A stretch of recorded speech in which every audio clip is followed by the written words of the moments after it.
Au Brésil, l'État de Mato Grosso est un leader mondial dans l'industrie agricole, produisant du coton, du riz, de la canne à sucre, du maïs et du soja transgénique.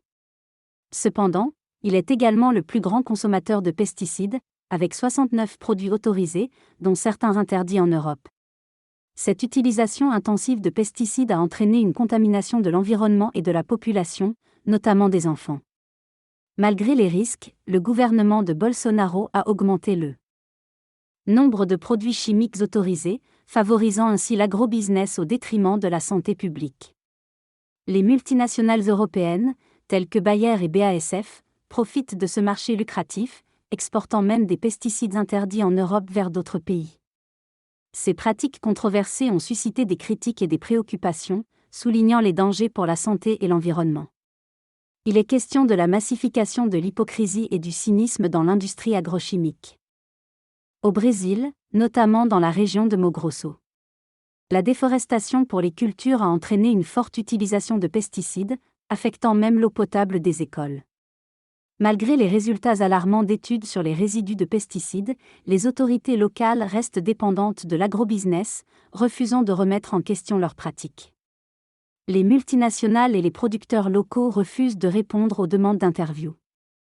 Une visite chez un producteur révèle l'utilisation intensive de produits chimiques agricoles, notamment le glyphosate et l'atrazine, malgré les problèmes environnementaux et de santé associés.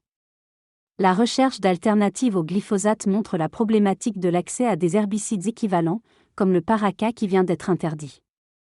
Au Brésil, l'importation de pesticides a doublé, peut-être en prévision d'une interdiction imminente. Cette hausse a entraîné un stock important de substances potentiellement dangereuses. Les réglementations sur l'utilisation de ces pesticides, notamment à proximité des routes, ne sont pas respectées. Les pulvérisateurs terrestres et aériens enfreignent les règles de sécurité, mettant en danger la santé des personnes et l'environnement. Des journalistes ont mené des enquêtes sur la qualité de l'eau du robinet dans les grandes villes brésiliennes, révélant une forte contamination par des pesticides. Malgré les preuves de cette pollution, les autorités ne prennent pas suffisamment de mesures pour protéger la population.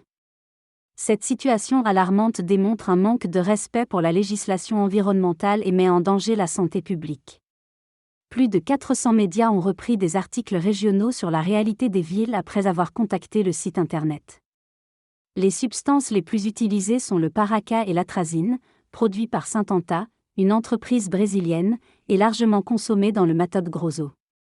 Ces substances, créées dans les années 60 en Suisse, ont été interdites en Europe en raison de leur impact sur la santé et l'environnement, malgré leur autorisation persistante au Brésil.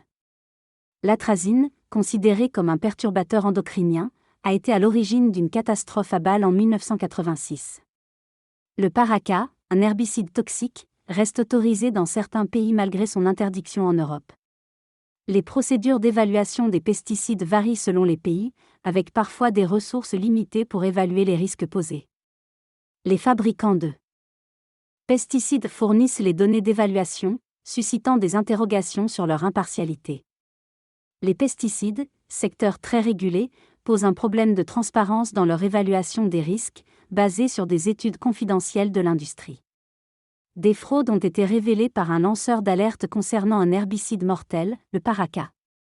Des données falsifiées ont conduit à maintenir ce pesticide sur le marché, malgré sa dangerosité avérée et des décès. L'argent a primé sur la santé, retardant son interdiction. Les multinationales influencent les autorités avec des lobbies puissants, minimisant les risques pour la santé publique. Ce modèle d'agriculture n'a pas apporté de bénéfices sociaux réels au Brésil mais a surtout profité aux intérêts financiers des entreprises.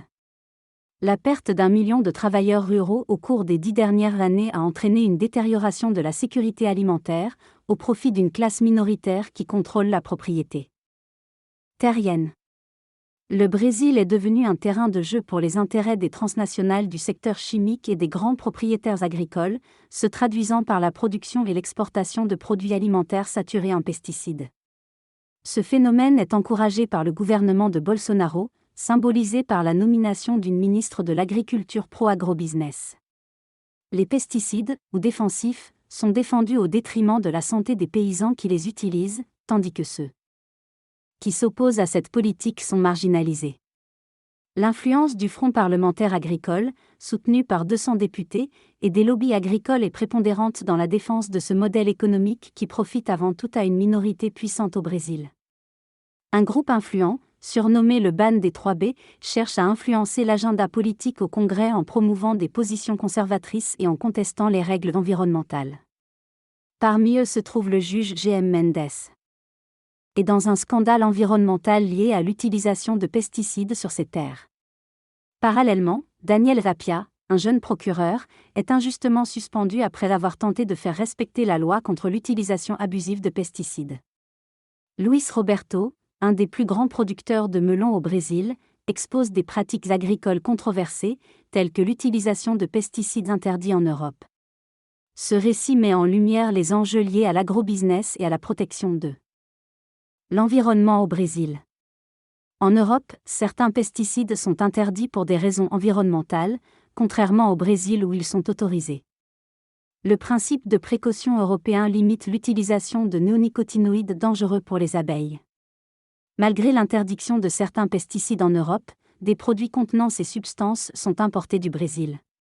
Ces résidus peuvent être retrouvés dans les fruits importés, dépassant parfois les niveaux autorisés. Les producteurs de pesticides affirment que les limites de résidus fixées garantissent la sécurité des consommateurs européens. Cependant, des inquiétudes persistent quant à l'exposition aux pesticides interdits et à leurs effets sur la santé et l'environnement. Certains députés européens sont préoccupés par les limites de résidus autorisés dans les produits importés, craignant une contamination des citoyens européens.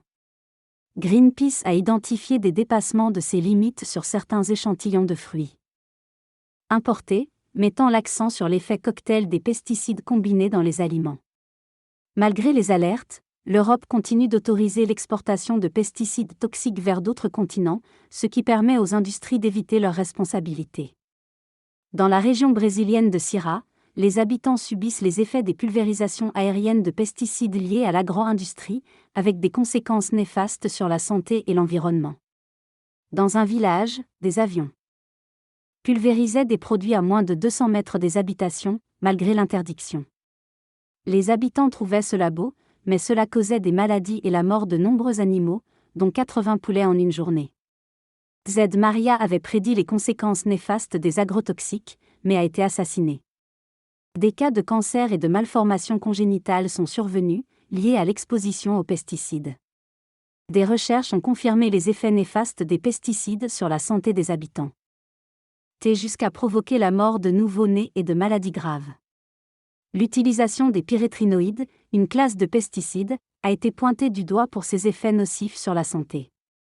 Des études récentes ont montré que même une exposition chronique à faible dose de ces pesticides peut entraîner des problèmes de santé tels que des malformations congénitales et la puberté précoce.